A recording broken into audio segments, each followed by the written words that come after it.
Assalamualaikum warahmatullahi wabarakatuh. Bismillah, alhamdulillah, wassalatu wassalamu ala Sayyidina Rasulillah Sayyidina Muhammad ibn Abdillah wa ala alihi wa ashabihi wa man tabi'a sunnatahu wa jama'atah min yaumina hadha ila yaumil ba'thi wan nahdah, amma ba'du. Para penonton yang dimuliakan oleh Allah, saya berkenan untuk meresponkan tentang polemik yang berlaku tentang zuriyah Rasulullah sallallahu alaihi wasallam dan ahlul bait. Adakah dua perkara itu saling talazum, saling memestikan, iaitu setiap zuriyah itu pasti ahlul bait dan setiap ahlul bait itu mesti zuriyah. Jadi di sini kita perlu melihat kepada huraian daripada alim ulama kita. Karena di sana ada beberapa nas yang menyebut tentang ahlul bait. Pertama dalam Quran, innama yuridullahu liyudhhiba ankumur rijsa ahlal baiti wa yutahhirakum tathira. Hanya saja Allah Ta'ala menghendaki, innama yuridullahu liyudhhiba ankumur rijsa ahlal bait. Allah Ta'ala menghendaki untuk menghilangkan segala najis-najis dosa daripada ahlul bait, wa yutahhirakum tathira, dan membersihkan mereka sebersih-bersih. Ada lagi dalam hadis Nabi sallallahu alaihi wasallam,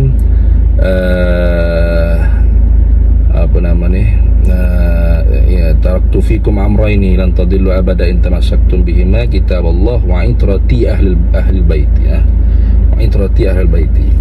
Kemudian ada lagi hadis, inna ahlal baiti yazunnu annahum awla bi wa laysa kadzalik, inna awliyai man amanu wattaqau man kanu haitsu kanu, atau kama qala Nabi sallallahu alaihi wasallam.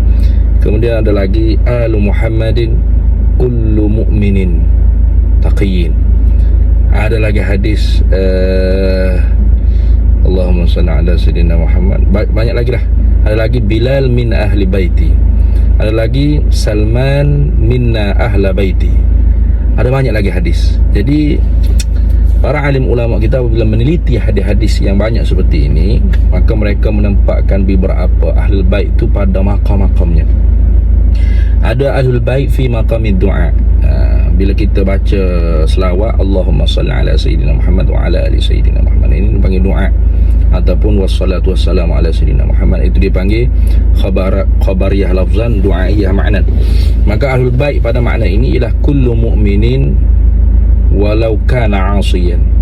Tiap-tiap orang yang beriman kepada Allah di kalangan umat Nabi Muhammad SAW, sekalipun dia kaki maksiat, ini katakan ahlul bait fi maqamid du'a.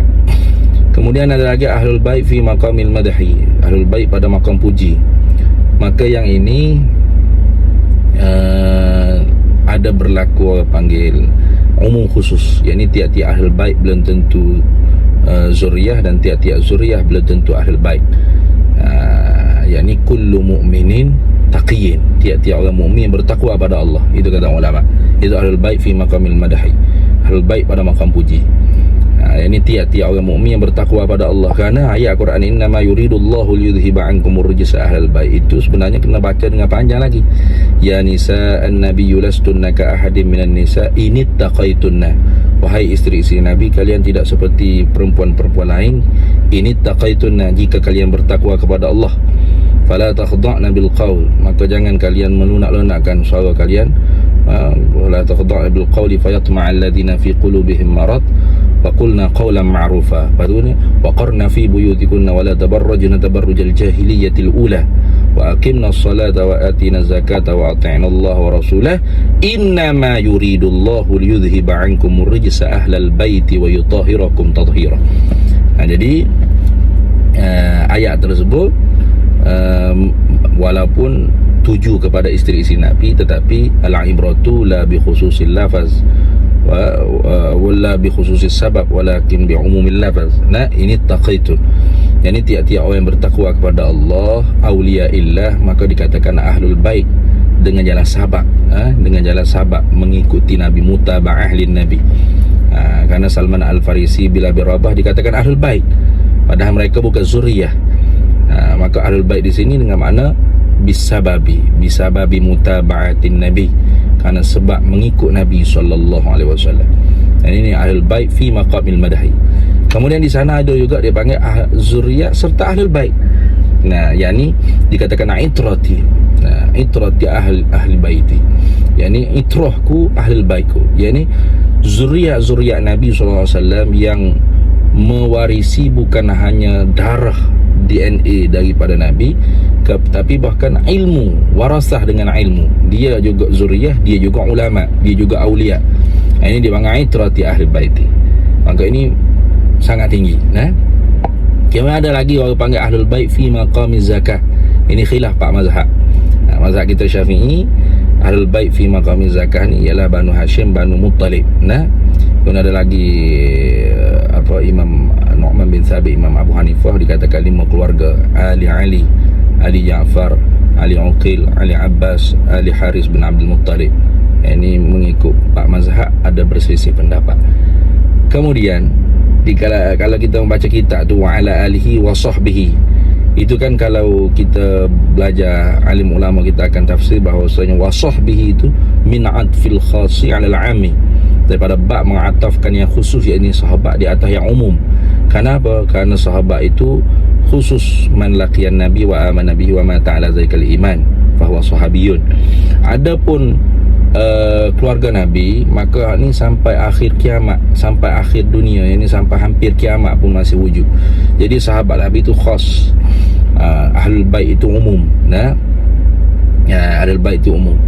Jadi Allahumma salli ala sayyidina Maulana Muhammad. Jadi tiap-tiap sahabat itu juga ialah ahlul bait fi maqamil madhi, fi maqamiz zakati ada, dan fi maqamid doa pun ada.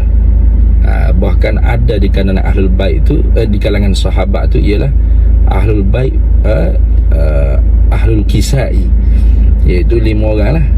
Ahlul kisai ni martabat ahlul bait yang paling tinggi, iaitu Sayyidina Ali, Sayyidina Ali karamallahu wajhah, Sayyidah Fatimah Zahra, Sayyidina Hasan, Sayyidina Husain, dan Nabi kita Muhammad sallallahu alaihi wasallam sendiri yang selimut, iaitu ketika mana nak mubahalah dengan Nasrani Najran, maka ahlul bait yang paling tinggi sekali, iaitu ahlul kisah, dia panggil ahlul kisah. Jadi di kalangan sahabat tu ada ahlul bait, ahlul kisah, ada ahlul bait fi maqamil madhi, iaitu yang alim-alim. Ada ahlul bait fi maqamid doa, pasti kerana semuanya umat Nabi sallallahu alaihi wasallam. Dan ada di kalangan mereka tu qurbah dan sebagainya, banyak. Jadi ahlul bait tu sendiri mestilah yang terbesar syaratnya ialah mutaba'ah lin Nabi, mengikut Nabi SAW. Kerana kalau mutaba'ah tu sabab bagi ittisal ma'an Nabi, bersambung hubungan dengan Nabi SAW secara sabab, sehingga Salman dan Bilal dikatakan ahlul bait, maka adamu mutaba'ah, tidak mengikut Nabi SAW itu ialah sebab bagi infisal, terputus. Itu kata Ibn Atta'illah Al-Sakandari, kita Tahajul Urus. Jadi di sini perlu dihimbaukan bahawasanya mereka-mereka yang mengaku bahawasanya mereka ialah zuriyah Nabi SAW, lalu diklaim sebagai ahlul bait, belum tentu mereka dikatakan ahlul bait.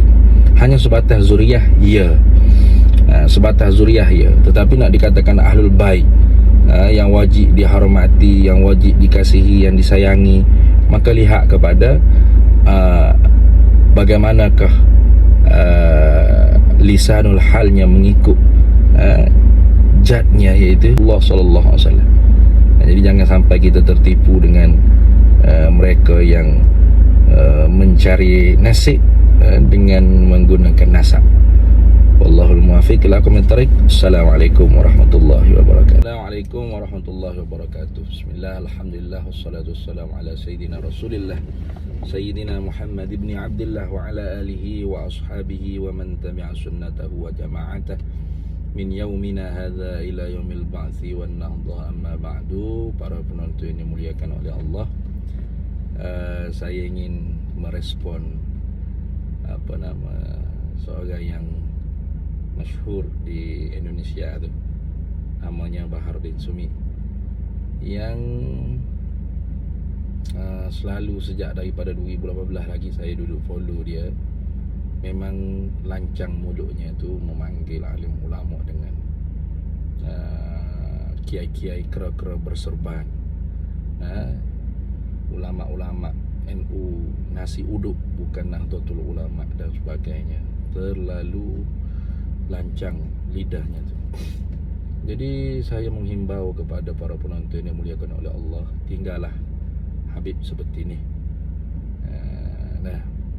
Saya seperti ini kita tidak perlu ikut, kerana tidak melambangkan ajaran Nabi kita Muhammad sallallahu alaihi wasallam. Soal nasabnya itu dia orang yang ke-38 ke 29 ke 28 ke wallahu alam, itu segala